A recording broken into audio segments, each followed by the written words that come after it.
বিসমিল্লাহির রহমানির রহিম। আসসালামু আলাইকুম, ওয়েলকাম মাই চ্যানেল।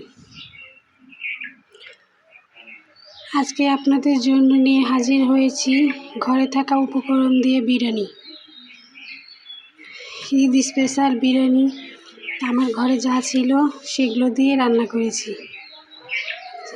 আসুন এবার রান্নার মূল উপকরণে আসা যাক।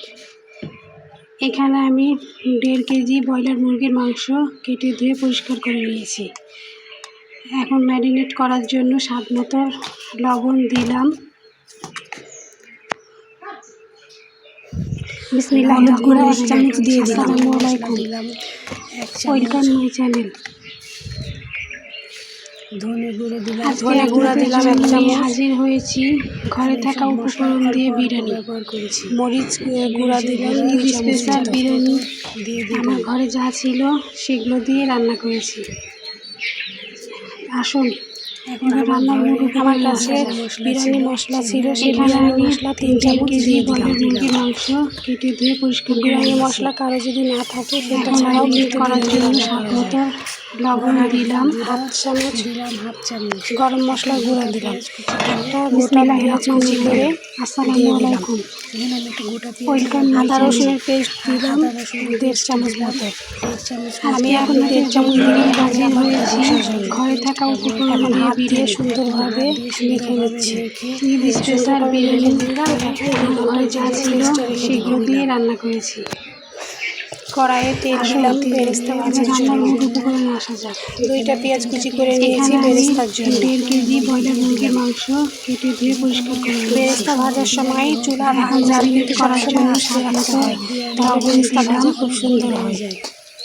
এই যে আমি আস্তে আস্তে বেরেস্তা বিসমিল্লাহির রহমানির রহিম করে ভেজে নিয়েছি। তুলে নেব। Welcome my channel. বেরেস্তা দেওয়ার কারণে বিরিয়ানির স্বাদ কিন্তু দ্বিগুণ বেড়ে যায়। আজকে আপনাদের জন্য নিয়ে হাজির হয়েছি ঘরে থাকা উপকরণ দিয়ে বিরিয়ানি। তেলে আমি আলু ভেজে এখন আমি স্পেশাল বিরিয়ানি ভাজা তেলে ঘরে ভাজা সেগুলো দিয়ে রান্না করেছি। লবণ দিয়ে সুন্দরভাবে আসুন আমি রান্নাও হালকা জালে আস্তে আস্তে ভেজে নেব। এখানে আমি সুন্দরভাবে ভাজা হয়ে ব্রয়লার মুরগির মাংস দিলে মোটামুটি সিদ্ধ হয়ে যায়। এখন ম্যারিনেট করার জন্য স্বাদ মতো লবণ দিলাম, আস্তে আস্তে সুন্দরভাবে ভেজে নিয়েছি। এখন আলু উঠিয়ে নিচ্ছি। বিসমিল্লাহির রহমানির রহিম। আসসালামু আলাইকুম। অনেকে আলু পছন্দ করেন না, কিন্তু আমি কিন্তু সব কিছুতে আলু পছন্দ করি। এই জন্য আমি আজকে আপনাদের জন্য নিয়ে হাজির হয়েছি ঘরে থাকা তেলের মধ্যে বিরিয়ানি। সামান্য তেল দিয়ে নিচ্ছি। ঈদ স্পেশাল বিরিয়ানি আমার ঘরে যা ছিল সেগুলো দিয়ে রান্না দিয়ে দিলাম। সেখানে আমি পেঁয়াজ কুচি মোটামুটি একটা মতো নিয়েছি। আসা যাক। এখানে আমি 1.5 কেজি ব্রয়লার মুরগির মাংস কেটে ধুয়ে কেজির মধ্যে গরম মশলা তেজপাতা এখন ম্যারিনেট করার জন্য স্বাদ মতো লবণ দিলাম। পেঁয়াজ ভেজে নেব। পেঁয়াজটাকে আমি পুরোপুরি ভেজে নেব না, আমি হালকা ভেজে নিয়েছি। আসসালামু আলাইকুম। 1 চামচ আদা রসুন পেস্ট দিয়ে দিলাম। আমি আগেই দিয়েছিলাম 1.5 চামচ আদা রসুন পেস্ট, আর এখন আপনাদের জন্য হাজির হয়েছি ঘরে থাকা উপকরণ দিয়ে বিরিয়ানি ভেজে নিব যতক্ষণ আদা রসুনের কাঁচা গন্ধটি চলে যা ছিল সেগুলো দিয়ে রান্না। আদা রসুনের কাঁচা গন্ধ চলে গেছে। এখন এর মধ্যে আমি টমেটো কুচি দিয়ে দিলাম। টমেটোকে সুন্দরভাবে ভেজে 1 কেজি ব্রয়লার টমেটোর কাঁচা গন্ধ চলে যাচ্ছে। তারপরে মাংস দেবো। এখন ম্যারিনেট করার জন্য আমি টমেটো ভেজে লবণ দিলাম। টমেটো ভাজা হয়ে গেছে। এখন ম্যারিনেট করা রাখা মাংস আসসালামু আলাইকুম। যেহেতু আমি ব্রয়লার মুরগি দিয়ে রান্না করছি সেজন্য আমি এখানে পানি ব্যবহার করব। আজকে আপনাদের ব্রয়লার নিয়ে হাজির হয়েছি অল্পতেই সিদ্ধ হয়ে যায় দিয়ে বিরিয়ানি। এই যে সুন্দরভাবে মোটামুটি আমার কষানো হয়ে গেছে। আমি পানি ছাড়া সুন্দরভাবে কষিয়ে দিয়ে রান্না করেছি। ভেজা আলুগুলো দিয়ে দিলাম। আলু মাংস সামান্য কষিয়ে নেব। এখানে আমি হাফ সিদ্ধ হয়ে গেছে মুরগির মাংস কেটে দিয়ে পরিষ্কার করে নিয়েছি। যখন গামলা দিয়ে সামান্য পানি করার জন্য পানিটা উঠে গেলে তখন দিলাম। আর পানি দিব না। এই পানিটি মাংস আমার একদম ভাজা ভাজা হয়ে গেছে। এখন চুলা থেকে ওইটা নিচে ঢেলে দেবো। এখন একটা বাটিতে আমি ঢেলে নেব।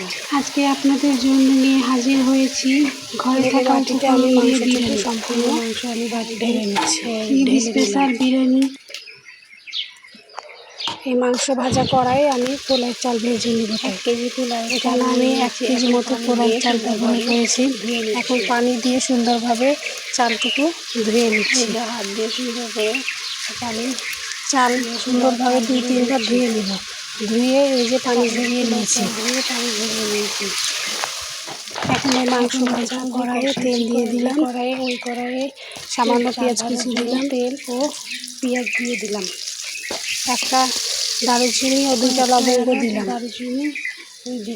আদা রসুনের পেস্ট দিলাম 1/2 চামচ।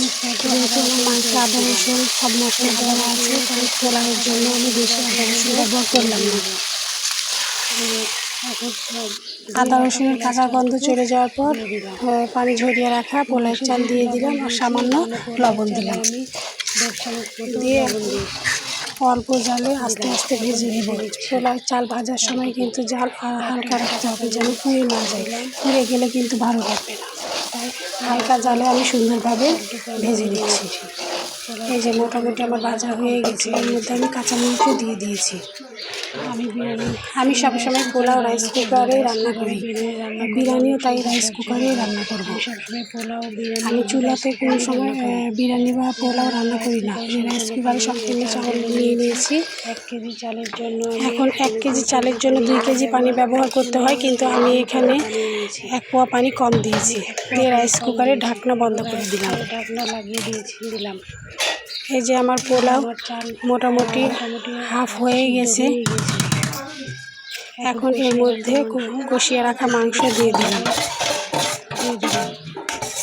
কষিয়ে রাখা মাংস দিয়ে দিলাম। দিয়ে এখন সুন্দরভাবে উপর নিচ করে নাড়াচাড়া করে দিবে। মিশিয়ে দিচ্ছি এবং পোলাওয়ের সঙ্গে মাংস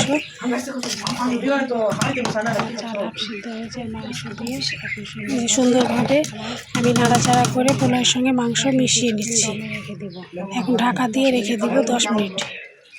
10 মিনিট পর সামান্য পানি ছেড়েছে।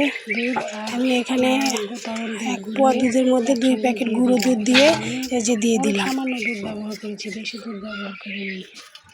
এই যে দেখেন কত সুন্দর কালার এসেছে। এখন যে বেরেস্তা ভেজে রেখেছিলাম উপর থেকে ছড়িয়ে দিলাম। এইটার জন্য যে উপর থেকে ছড়িয়ে এর মধ্যে এখন আমি 2 চামচ ঘি দিয়ে দিব। আর ঘি দিলে আলাদা একটা ফ্লেভার আসে। এই যে 2 চামচ ঘি দিয়ে দিছি। এই যে 2 চামচ মতোই ঘি দিলাম। চামচ মুছে সুন্দর ঘি দিয়ে আবার আমি 10 মিনিটের জন্য ঢাকা দিয়ে রেখে দিব।